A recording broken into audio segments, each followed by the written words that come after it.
बिस्मिल्लाहिर्रहमानिर्रहीम। आज की इस वीडियो लेक्चर में हम डिस्कस करने जा रहे हैं डिफरेंशियल इक्वेशन में पावर सीरीज़। तो पावर सीरीज़ पर हमने लास्ट लेक्चर में क्वेश्चन नंबर 18 तक सोल्व कर दी। आज हम जाएंगे क्वेश्चन नंबर 19 की तरफ और वही एग्ज़ाम्पल जो हमने किया था उसी तरीके से आज हम क्वेश्चन नंबर 19 को सोल्व करते हैं। तो क्वेश्चन नंबर 19 में हमने क्या किया था कि हमारे पास अगर इस तरह कोई प्रॉब्लम आ जाए तो किस तरह सोल्व करेंगे। तो मैंने आपको बताया था कि हमारे पास अगर ट्रिग्नोमेट्रिक फंक्शन आ जाए तो वहाँ पर हम क्या करेंगे, पावर सीरीज़ किस तरह अप्लाई करेंगे। तो वहाँ पर हम पावर सीरीज़ cos x का है, sin x का है, तो किसी का भी हो तो वहाँ पर हम पावर सीरीज़ दोबारा अप्लाई करेंगे जिस तरह हमने लास्ट में पढ़ा था।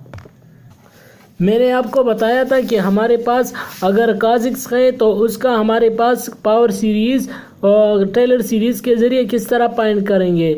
तो मैंने सारा तरीका उसी एग्ज़ाम्पल में कर दिया था। आज हम जाएंगे और इस तरीके को अप्लाई करके हम इम्पोर्टेंट क्वेश्चंस को सोल्व करेंगे। तो क्वेश्चन नंबर 19 में क्या है देख लें। तो क्वेश्चन नंबर 19 में हमारे पास दिया गया है y double dash plus sign x y equal to 0। वहाँ पर हमारे पास सिर्फ cos x था, यहाँ पर सिर्फ क्या है sin x है।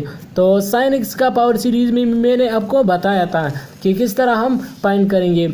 सबसे पहले मैं आपको दोबारा वही कंसेप्ट बताता हूँ कि पावर सीरीज़ का असल फॉर्म क्या होता है। इस फॉर्म में होता है y डैश किस फॉर्म में होता है कि हम इसका डेरिवेटिव ले लें तो इन पहले आएगा, इसका डेरिवेटिव यही आएगा।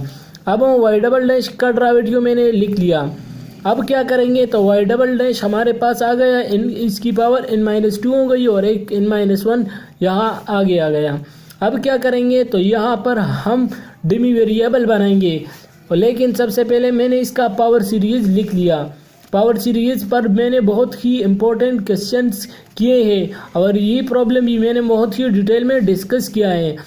तो आज मैंने डायरेक्टली यहाँ पर साइन एक्स का पावर सीरीज़ लिख लिया। अब आपको ये क्लियर है। तो यहाँ पर हमारे पास y की वैल्यू क्या है, तो y की वैल्यू हमारे पास अपनी जगह पर आ जाएगा। अब समीशन अप्लाई करते हैं कि क्या होगा। अप्लाइंग समीशन, तो इस क्वेश्चन को मैं बहुत ही डिटेल में जाऊंगा और आने वाले जो क्वेश्चन है मैं इसको थोड़ा आपके साथ दोहराऊंगा वही तरीके से, क्योंकि ये बहुत ही लॉन्ग हो जाएगी। फिर हमारे पास अगर मैं इसको और भी क्या कर दूँ, समीशन अप्लाई कर दूँ तो क्या होगा। समीशन इसका अप्लाई कर दो, सबसे पहले 2 पुट करेंगे तो जब 2 पुट करेंगे x पावर 0 हो जाएगा। x पावर 0 किसके बराबर होता है 1 के। यहाँ पर हमारे पास क्या है cn है, तो cn हमारे पास क्या हो जाएगा, जब 2 पुट करेंगे तो 2c2 आ जाएगा। इस तरह 2 - 1 से क्या आता है 1 आता है और यहाँ पर 2 आएगा। तो मैंने 2 लिख लिया और c2 आ गया। समझ गए, क्लियर। अब क्या करेंगे 3 पुट करेंगे तो 3 पुट कर दो तो क्या होगा 3 यहाँ पर पुट कर दिया, 3 - 2 3 - 1 तो क्या आ जाएगा, तो 3 अपनी जगह पर आ जाएगा। और हमारे पास इसके बाद मैं आपको यहाँ पर बताता हूँ कि किस तरह हो सकता है। y डबल डैश किस फॉर्म में होता है n इक्वल टू 2 फॉर्म में था और इंफिनिटी तक गया था। cn × x पावर n-2 था और यहाँ पर हमारे पास कांस्टेंट थे। तो कांस्टेंट क्या थे, यानी वो हमारे पास n × n-1 था। अब क्या करेंगे तो यहाँ पर हम समीशन अप्लाई करेंगे, तो अप्लाई कर दो। मैं यहाँ पर तरीका आपको दिखाता हूँ कि किस तरह होता है। 2 यहाँ पर पुट कर दो तो c2 हो जाएगा। यहाँ पर हमारे पास 2 जब पुट करेंगे तो 2 - 1 तो क्या आएगा 2 आ जाएगा और यहाँ पर x पावर 0 हो जाएगा। प्लस जब 3 पुट करेंगे इसके बाद समीशन क्या किस से स्टार्ट होगा 3 से, तो जब 3 पुट करेंगे तो ये हमारे पास 3c3 आ जाएगा, x पावर 1 आ जाएगा और यहाँ पर हमारे पास 3 × 3 से 1 माइनस कर दो तो 2 आ जाएगा और 3 × 2 = 6 हो जाएगा। समझ गई। प्लस अब क्या करेंगे 4 से स्टार्ट होगा तो 4 पुट करेंगे तो c4 आ जाएगा। अब यहाँ पर x पावर अपनी जगह पर आ जाएगा, 4 से 2 माइनस कर दो तो 2 आ जाएगा और यहाँ पर 4 से 1 माइनस कर दो तो 3 आ जाएगा और 3 4 12 आ जाएगा। यहाँ पर 4 था ना n। समझ गए। अब इस तरह आप जाओ खुद से फाइंड कर दो। समझ गए। इस तरह 4 तक गए, 5 पुट कर दो, 6 पुट कर दो, तो हमारे पास ये सीरीज आ जाएगा। मैंने फाइंड किया है, आप देख लें। इस तरह हम यहाँ पर अप्लाई समीशन यहाँ पर अप्लाई करेंगे। यहाँ पर मैंने अप्लाई कर दिया है पावर सीरीज डायरेक्टली, तो ये मैंने अपनी जगह पर लिख लिया, यानी मैंने डायरेक्टली इसका समीशन अप्लाई कर दिया है। Cn मैंने आपको बताया भी है कि Cn into x power n, इसका summation n start from 0 up to infinity. मैंने आपको बताया है कि ये हमारे पास C1 प्लस, सबसे पहले 0 को पुट करेंगे तो x पावर 0 हो जाएगा, और x पावर 0 1 के बराबर होता है, C0 सिर्फ रह जाएगा।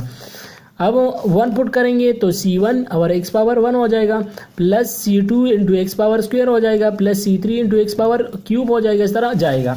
तो यहाँ पर मैंने ये नहीं लिख लाए है, और अब इसका मैंने मल्टीप्लिकेशन भी किया है, इसका और इसका, कि ये हमारे पास x minus 1/6 into x power cube था, और प्लस हमारे पास 1/120 x5 था, तो 120 x5 लिखेंगे। अब क्या करेंगे, अब इन दोनों को मैं मल्टीप्लाई करूँगा, इस तरह जाएगा ये। तो इन दोनों को मल्टीप्लाई कर दो तो क्या आ जाएगा हमारे पास, जो कॉमन आएगी। अब यहाँ पर मैं इन दोनों का मल्टीप्लिकेशन करूँगा, तो किस तरह करूँगा मैं यहाँ पर आपको बताता हूँ। सबसे पहले मैं आपको थोड़ा सा पहले वो छोटा मल्टीप्लिकेशन जो होता है मैं आपको तरीका सिखाता हूँ कि किस तरह होता है। x प्लस 1 हम लेते हैं और x प्लस 3 लेते हैं, तो इसका मल्टीप्लिकेशन हम किस तरह करते हैं। सबसे पहले इसको लेते हैं, इसके साथ मल्टीप्लाई करते हैं, तो ये x स्क्वायर हो जाएगा। अब x को फिर 3 से भी मल्टीप्लाई कर दें तो 3x हो जाएगा। इस तरह फिर 1 को लेते हैं, x के साथ भी मल्टीप्लाई करते हैं तो x आ जाएगा। फिर 1 को लेते हैं, इसके साथ भी मल्टीप्लाई कर दें तो 3 आ जाएगा। ये इसका मल्टीप्लिकेशन होता है, इसका तरीका। अब इन दोनों को मल्टीप्लाई करते हैं, तो इतना ज़्यादा हम कैसे मल्टीप्लाई करेंगे, तो सबसे पहले इस x को लेंगे, C0 के साथ मल्टीप्लाई करेंगे, इसके साथ भी मल्टीप्लाई करेंगे, तो सारे के साथ। तो यहाँ पर मैं आपको बताऊंगा कि x और C0 आ जाएगा, तो ये C0x आ जाएगा। इस तरह x को ले लो, C0 के साथ मल्टीप्लाई कर दो तो क्या हो जाएगा। फिर क्या करेंगे, इन दोनों को मल्टीप्लाई कर दो, x को और C1x को, तो मैंने मल्टीप्लाई कर दिया, C1x स्क्वायर हो गया। अब x को इसके साथ मल्टीप्लाई कर दो तो ये हमारे पास C2 और x क्यूब आ जाएगा। इस तरह ये अब हम लेंगे कि माइनस, यहाँ पर हमारे पास क्या रह जाएगा, -1/6 आ जाएगा, और C0 आ जाएगा, और फिर x पावर 3 आ जाएगा। इस तरह हम जाएंगे तो जब जाएंगे हमारे पास ये आ जाएगा, समझ गए। तो इस के आने के बाद क्या करेंगे, तो यहाँ पर हम इस C0 की x की वैल्यू पुट करेंगे, C0 आ गया। इस तरह C1x पर 2 आ जाएगा। यहाँ पर मैंने पहली टर्म्स को मालूम कर दिया, आप खुद ही अभी पॉइंट कर सकते हो। C0x आ गया, प्लस C1x स्क्वायर आ जाएगा। यहाँ पर x क्यूब को कॉमन लेंगे तो प्लस x क्यूब आ जाएगा, और यहाँ पर हमारे पास C2 आ जाएगा, और -1/6 आ जाएगा, और यहाँ पर C0 आ जाएगा। तो x क्यूब को कॉमन लिया। इस तरह हमारे पास कई टर्म इस तरह जाएंगे x क्यूब तक आ गया। इस तरह x4 आ जाएगा, x4 टर्म आ जाएगा, इसके बाद इस तरह जाएगा। तो मैंने यहाँ पर पॉइंट किया है, आप देख लें। अब क्या करेंगे, तो हमारे पास जो कांस्टेंट टर्म है इसको हम तो इस तरह हमारे पास जो कांस्टेंट टर्म है, तो कांस्टेंट टर्म को 0 के बराबर लेंगे। इस तरह यहाँ पर मैंने C3 और C3 वाला x के साथ मल्टीप्लाई कर दिया। तो जब ये आएंगे तो इस ब्रैकेट को हम हटाएंगे, इस तरह यहाँ पर भी ब्रैकेट को हटाएंगे। तो जब हमारे पास ये आ जाए तो 2C2 हमारे पास यहाँ पर इसका कोई जोड़ा नहीं है इसमें, तो ये तो कांस्टेंट है, कांस्टेंट आ जाएगा, समझ गए, कांस्टेंट लिख लिया। अब x इसमें कॉमन है और इसमें कॉमन है, तो दोनों में कॉमन कर दिया, तो C3 आ जाएगा, 6C3 आ जाएगा, प्लस C0 आ जाएगा, x में कॉमन था। इस तरह x स्क्वायर है, तो इसमें कॉमन क्या है, 12 अपनी जगह पर आ जाएगा, और यहाँ पर हमारे पास कॉमन आ जाएगा। अब ये हमारे पास किसके बराबर था, ये हमारे पास 0 के बराबर था, और इसका कोएफिशिएंट क्या है, यहाँ पर x का पावर, अगर x पाम में है तो यहाँ पर x पाम में कोई नंबर है नहीं है, लास्ट में कोई नंबर नहीं है, तो कोएफिशिएंट यहाँ पर मौजूद नहीं है। इस तरह C2 कोई नंबर भी मौजूद नहीं है, कांस्टेंट नंबर, ताकि इसके साथ कंपेयर करें। तो यहाँ पर ये 0 आ जाएगा, इस तरह ये भी 0 के बराबर लेंगे, इस तरह ये भी 0 के बराबर लेंगे, तो सारे 0 के बराबर आ गए। अब C2 किसके बराबर आ गया, ये हमारे पास 0 के बराबर आएगा। C3 भी हमारे पास 0 के, जब C0 आएगा यहाँ पर हमारे पास C4 आ जाएगा। इस तरह हम अभी चूज़ करेंगे कि C0 अगर हमारे पास 1 हो और C1 इक्वल टू 0 हो, तो हम लिखेंगे कि C2 इक्वल टू क्या हो गया, 0। C0 मैंने क्या चूज़ कर दिया, C0 हमारे पास 1 है, तो ये हमारे पास -1/6 आ जाएगा। इस तरह हम C1 इक्वल टू 0 है, तो C1 इक्वल टू 0 जब पुट करेंगे तो C4 0। ये मैंने आपको ये तरीका सिखाया है कि किस तरह हम चूज़ करते हैं। अब ये हमारे पास ये दूसरा क्या करेंगे, सबसे पहले मैंने C0 चूज़ कर दिया 1, तो यहाँ पर C0 को क्या करेंगे, 0 पुट करेंगे, तो C0 इक्वल टू 0 पुट कर दिया, C1 इक्वल टू 1, तो हमारे पास C2 आ जाएगा, C3 आ जाएगा, C4। और जब हमारे पास ये वैल्यू आ जाएंगे तो यहाँ पर C2 हमारे पास क्या था, C0 हमने क्या चूज़ किया था, ये 0 चूज़ किया था। तो देख लें यहाँ पर हमारे पास C0 ये 0 हो जाएगा, C3 क्या हो गया, 0 हो गया, तो मैंने 0 लिख दिया। तो यही वैल्यू मैंने डायरेक्टली लिखा है। अब हमारे पास y1 की वैल्यू क्या आ जाएगी, तो y1 की वैल्यू मैंने लास्ट लेक्चर में आपको बताया है कि हम वही इक्वेशन में पुट करेंगे कि क्या है, y equal to cn into x power n में पुट करेंगे। तो इसको कोला करो तो ये हमारे पास C0 plus C1x plus C2x square आ जाएगा। तो C0 हमारे पास किसके बराबर है, हमने पहले में C0 इक्वल टू 1 पुट किया है, तो 1 आ गया, समझ गए। इस तरह C2 क्या है, तो वो 0 है, C3 भी हमारे पास इस तरह आ जाएगी। सारे वैल्यू मैंने पॉइंट किए हैं, आप देख लें। इस तरह हमारे पास y2 की वैल्यू भी मैंने उसी से पॉइंट किया है, तो इसमें हमारे पास सिर्फ पहला वाला टर्म आ गया। पहला वाला टर्म क्या है, 0 है। मैंने यहाँ पर C0 क्या चूज़ किया है, C0 0 है दूसरे में, y2 में, समझ गए। तो ये वैल्यू था पॉइंट कर दिया। अब इसको देख लो, आप इसको अभी इसके काबिल बन गए हैं, तो अब इसको पॉइंट कर सकते हैं। सबसे पहले इसमें x है, तो इस पर डिवाइड करेंगे, x पर डिवाइड कर दो। तो जब x पर डिवाइड करेंगे तो sin x divide by x आ जाएगा और y अपनी जगह पर आ जाएगा। अब sin x बाई x का मैंने आपको पावर सीरीज सिखाया है, आप वहीं से लिख सकते हैं कि हमने ये पॉइंट किया था। अब हमारे पास y की अपनी पावर सीरीज लिखा है, यहाँ पर y की पावर सीरीज़ क्या होती है, cn into x power n की पावर सीरीज़ क्या होती है, स्टार्ट फ्रॉम 0 टू। तो मैंने ये यहाँ लिख दिया है, सारी वैल्यू मैंने अपनी जगह पर लाया है जिस तरह मैंने क्वेश्चन में कर दिया। तो ये हमने सबसे पहले कंपेयर कर दिया, C2 लाया, C3 लाया, C4 आया, और इसके बाद C0 को 1 पुट कर दिया, इसके बाद C0 को 0 पुट कर दिया, तो वही स्टेप कर दिया, y1 y2 वैल्यू आ गई। अब क्या करेंगे, क्वेश्चन नंबर 21 की तरफ देखते हैं।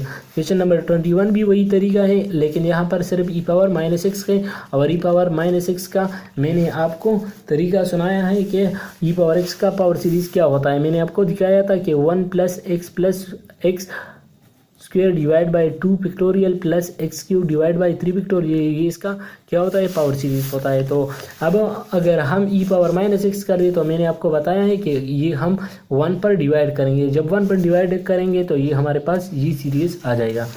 मैंने आपको बहुत ही डिटेल में सिखाया है। अब यहाँ पर हम डायरेक्टली पावर सीरीज यहाँ पर हम पुट करेंगे, समेशन को यहाँ पर भी पुट किया है, यहाँ पर भी पुट किया है। अब सारा वैल्यू अपनी जगह पर आ जाएगा। तो यहाँ पर हमारे पास जो कांस्टेंट वैल्यू है, मैंने कांस्टेंट अपनी जगह पर लिख लिए है और x की वैल्यू अपनी लिखी है। तो सारी वैल्यू मैंने पुट कर दिया और ये 0 के बराबर ले लिया। इस तरह ये भी 0 सारे 0 के बराबर ले लिया। तो हमारे पास C0 इक्वल टू 1 चूज़ कर दिया और C1 इक्वल टू 0। तो ये हमारे पास y1 की वैल्यू आ गई और ये y2 की वैल्यू। इस तरह e पावर x का हमारे पास लेते हैं कि अगर e पावर x फॉर्म में आ जाए तो सबसे पहले y डबल डैश पॉइंट कर दिया। तो e पावर x का असल फॉर्म मैंने आपको बता दिया। अब यहाँ पर y double dash y dash किसके बराबर होता है, तो y डैश मैंने बता दिया कि n इंटू सी n into x power n-1 होता है, ये y डैश होता है, और n स्टार्ट फ्रॉम 1 होता है। तो यहाँ पर सबसे पहले 1 पुट कर दो तो क्या होगा, 1 आ जाएगा, C1 आ जाएगा, और यहाँ पर x पावर 1 से 1 माइनस कर दो तो 0, x पावर 0 1 के बराबर होता है। इस तरह जब 2 पुट करेंगे तो 2 इंटू C2 आ जाएगा और x पावर 1 आ जाएगा। इस तरह जाएगा। तो मैंने डायरेक्टली पॉइंट किया है, आप देख लें। अब ये हमने ये पॉइंट कर दिया। अब C0 की वैल्यू भी पॉइंट कर दिया है C1 की। अब मैं तो समेशन अप्लाई करने के बाद मैं क्या करूँगा, इन तमाम वैल्यू को जिसके साथ कांस्टेंट है तो कांस्टेंट अपनी जगह पर लगाएंगे, और इस x जिसके साथ है तो x के साथ मैंने लिख लिए, सारे x के साथ कर दिए। अब जो हमारे पास प्लस है माइनस है वो कैंसिल हो गए और हमारे पास ये कांस्टेंट वैल्यूज़ रह गए। अब इसको भी मैं 0 के बराबर लूँगा, इस तरह मैं इसको भी 0 के बराबर लूँगा, तो ये हमारे पास ये वैल्यू आ जाएगी। इस तरह C0 और C1 को चूज़ कर दिया, Y1 आ गया और Y2 आ गया। इस तरह क्वेश्चन नंबर 23 भी वही तरीका करेंगे, इक्वल टू 1 है और ये हमारे पास नॉन होमोजीनियस है। तो नॉन होमोजीनियस का सलूशन किस तरह फाइंड करेंगे, तो यहाँ पर मैं आपको बता दूँगा। सबसे पहले y डैश, तो y की वैल्यू पुट कर दिया और x को मैंने y के साथ मल्टीप्लाई कर दिया, तो x पावर n+1 हो गया। अब डमी वेरिएबल बनाओ, तो डमी वेरिएबल के इक्वल टू n-2 कर देंगे। और n इक्वल टू क्या हो जाएगा, k+2 हो जाएगा, तो इनकी जगह मैंने k+2 बना दिया। और n यहाँ पर हमारे पास k+1 क्यों हो गया, क्योंकि हमारे पास +2 था और एक माइनस हो गया, तो ये हमारे पास +1 हो गया। इस तरह k+2 अपनी जगह पर आ जाएगा, तो सारी वैल्यू अपनी जगह पर आ गई। इस तरह मैंने इसकी जो डमी वेरिएबल है बना दिए।